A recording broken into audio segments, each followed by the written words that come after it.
কামৰূপৰ পছৰিয়াত আবতৰীয়া শ্ৰী শ্ৰী লক্ষ্মী পূজা।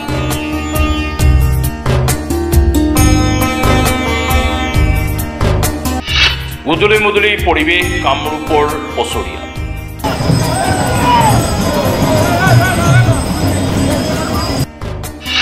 বাৰে বৰ্ণীয়াৰ ধৰ্মীয় শোভাযাত্ৰাত দেখা গ'ল অসমৰ বিভিন্ন সংস্কৃতি।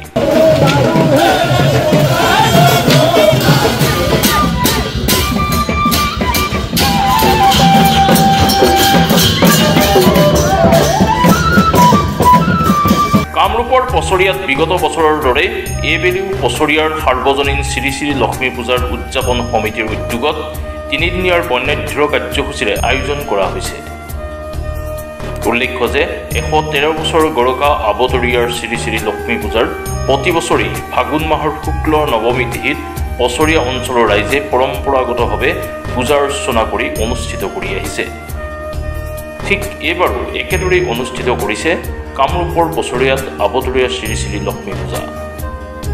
ইতিমধ্যে উদুলি মুদুলিৰ পৰিৱেশ কামৰূপৰ পছৰিয়াত।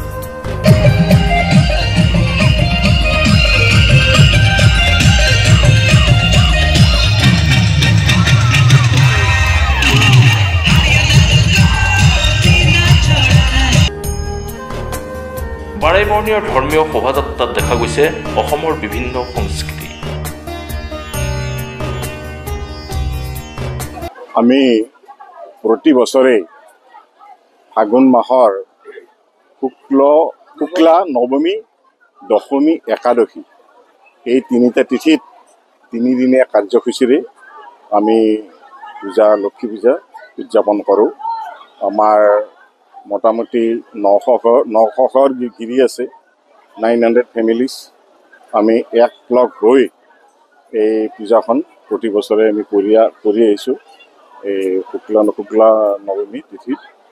আৰু এইটো আমাৰ 113 বছৰ হ'ল। 113 বছৰৰ পৰা এই পূজাখন চলি আহি আছে। বহুতে কয় যে আচলতে এনেকুৱা দিনত লক্ষ্মী পূজা কেনেকৈ হয়। গতিকে আমি কওঁ যে প্ৰবাদ আছে, বহু বছৰ আগতেই, হয়তো 113 বছৰ আগতেই কোনোবা এজন সদাশয় ব্যক্তিক সপোনত দেখুৱাইছিল যে লক্ষ্মীমাই তেওঁ আৱিৰ্ভাৱ হৈ কৈছিল যে মই অমুক ঠাইত আছোঁ।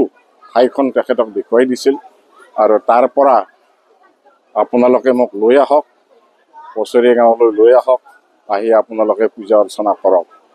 আৰু সেই সদাশয় ব্যক্তিজনৰ কথা শুনি সমূহ ৰাইজে একত্ৰিত হৈ এই অৱতৰত গৈ এখন বিলত এজোপা ধান গছ পকি থকা অৱস্থাত পাইছিল আৰু সেই ধান গছজোপা দাই আনি সংস্থাপন কৰি তেনেকৈ পূজাখন আৰম্ভ হয়। আৰু আমাৰ পছৰিয়া গাঁৱৰ এইটো এটা বিশ্বাস। আজি এই পূজাখনৰ কাৰণে আপোনালোকে দেখিছে পছৰিয়া গাঁৱৰ প্ৰতি ঘৰ মানুহে এতিয়া সচ্ছল। এইটো লক্ষ্মী আইৰ কৃপাতেই এনেকুৱা এটা ভাল হোৱা বুলি সকলোৱে বিশ্বাস কৰে। বিশ্বাস আৰু আস্থাৰ ওপৰত এই পূজাখন চলি আহি আছে। আমি তিনিদিনীয়া কাৰ্যসূচীৰে আজি প্ৰতিমা স্থাপন হ'ব।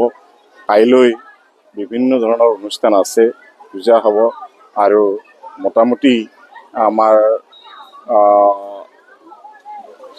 7,000-8,000 মানুহে ভোগ গ্ৰহণ কৰিব। আৰু আমাৰ এই যিটো ভোগ হ'ব, সেই ভোগটো সম্পূৰ্ণ নিৰামিষ। তাত কোনো মছলা বা তেল জাতীয় বস্তু আমাৰ ব্যৱহাৰ নকৰে।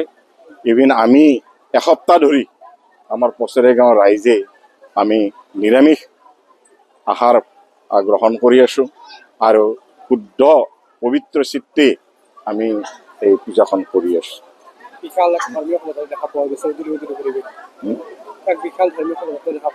হয় হয়, এইটো যিটো আমাৰ প্ৰচেছন দেখিলে, এই প্ৰচেছনত হাজাৰ হাজাৰ মানুহ হয়। খুব আমাৰ ফূৰ্তি বা এনেকুৱা ধৰণৰ আনন্দ উৎসৱ কৰে। প্ৰতি বছৰেই আমি এনেকৈ কৰি আহিছোঁ আৰু ভৱিষ্যতৰ নৱপ্ৰজন্মই হয়তো এইখন আগুৱাই লৈ যাব। আৰু মাৰ কৃপা পূজাখন আমি কৰাৰ কাৰণে আজি আমি এনেকুৱা এটা সচ্ছল অৱস্থাত আছোঁ, সেইটো আমাৰ বিশ্বাস।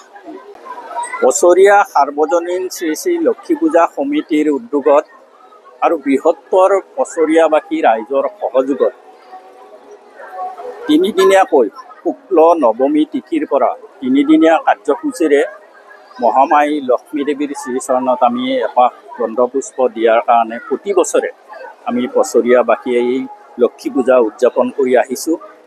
আৰু এই লক্ষী পূজা বছৰীয়া গাঁৱৰ প্ৰাণত আছে।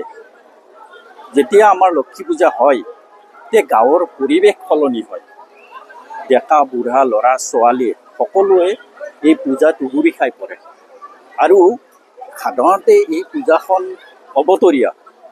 অবতৰীয়া এইকাৰণে সাধাৰণতে লক্ষী পূজা হয় দুৰ্গা পূজাৰ পিছত, কিন্তু আমাৰ এইখন পূজা হয় ফাগুন মাহৰ শুক্ল নৱমী তিথি।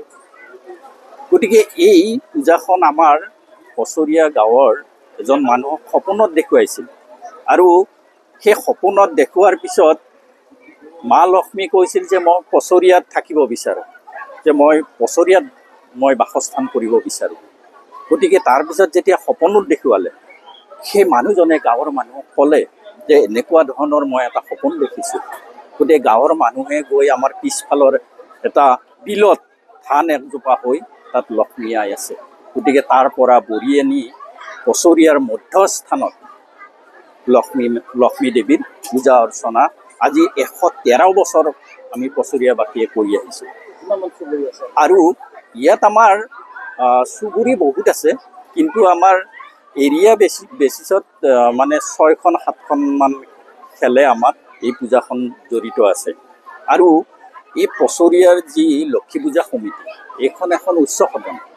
ইয়াৰ পৰা যি সমাজ ব্যৱস্থা, সেই সমাজ ব্যৱস্থা ইয়াৰ পৰা পৰিচালিত হয়। গতিকে এইখন এখন বছৰীয়াৰ কাৰণে উচ্চ সদন। আৰু বছৰীয়া এই সাৰ্বজনীন শ্ৰী লক্ষী পূজা সমিতি বা বছৰীয়াবাসী যেতিয়ালৈকে থাকে তেতিয়ালৈকে সমাজ ব্যৱস্থা ঠিকে থাকিব।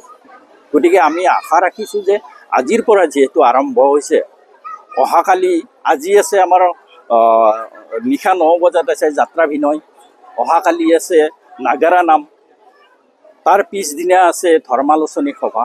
গতিকে তিনিদিনীয়া বিস্তৃত কাৰ্যসূচীৰে আমি এই লক্ষ্মী পূজা আমি উদযাপন কৰিছোঁ। আশা ৰাখিছোঁ বছৰীয়াৰ লগতে ওচৰৰ বা অসমৰ বিভিন্ন প্ৰান্তৰ যি ভক্ত আছে, সেই ভক্তই যাতে ইয়াত আহে পূজা অৰ্চনা কৰে, তাৰ কাৰণে আমি আশা ৰাখিছোঁ।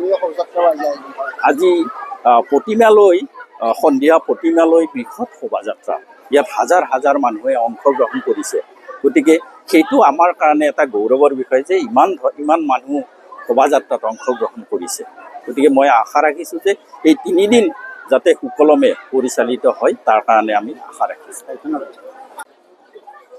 মানে বৃহত্তৰ বছৰীয়াৰ এইখন 113 বছৰীয়া অবতৰীয়াৰ লক্ষী পূজা। এই লক্ষী পূজাৰ বৃত্তান্ত আজি 113 বছৰ আগতে সপোনত দেখা, আৰু সেই সপোন মতে গৈ আমাৰ এখন বিলৰ মাজত পকা ধান, এই অৱতৰত পকা ধান পাই মানে সকলোৰে এটা আস্থা আহিল, বিশ্বাস আহিল, আৰু লক্ষী আইক বৰি আনি বছৰীয়াৰ সমাজত ৰাখি আজি 13 বছৰৰ পৰা এই পূজা ভাগ হৈ আছে। গতিকে সমূহ বছৰীয়াবাসীৰ ইয়াতে এটা উৎসৱ বুলিও ধৰা হয়, বা এখন আমাৰ মুখ্য পূজা এখন। আমাৰ বছৰীয়াৰ যিখিনি ইষ্ট কুটুম আছে বা ছোৱালী বাহিৰত বিয়া দিছে বা বাহিৰৰ পৰা আমাৰ এই বোৱাৰী আনিছে, গোটেইবিলাক মানুহৰ সমবেত হয় আজি এই 3 দিনীয়া পূজা ভাগত। ফাগুন মাহৰ নৱমী, দশমী আৰু একাদশী তিথিৰ দিনা এই 3 দিনীয়া কাৰ্যসূচীৰে পূজা ভাগ হয়। আৰু এই পূজা ভাগৰ ভিতৰতে আকৌ আমাৰ যিটো বছৰীয়াৰ অনুশাসন ব্যৱস্থা আছে, ৰাজহুৱা ব্যৱস্থা আছে, আৰু আমাৰ যিটো উন্নয়নৰ ব্যৱস্থা আছে, এই তিনিওটা বস্তু আমাৰ ইয়াতে সন্নিহিত আছে এই পূজাখনক লৈ। গতিকে আপোনালোকৰ সকলোকে বা আমি গোটেইবিলাককে ধন্যবাদ জনাই মই এইখিনি ক'লোঁ।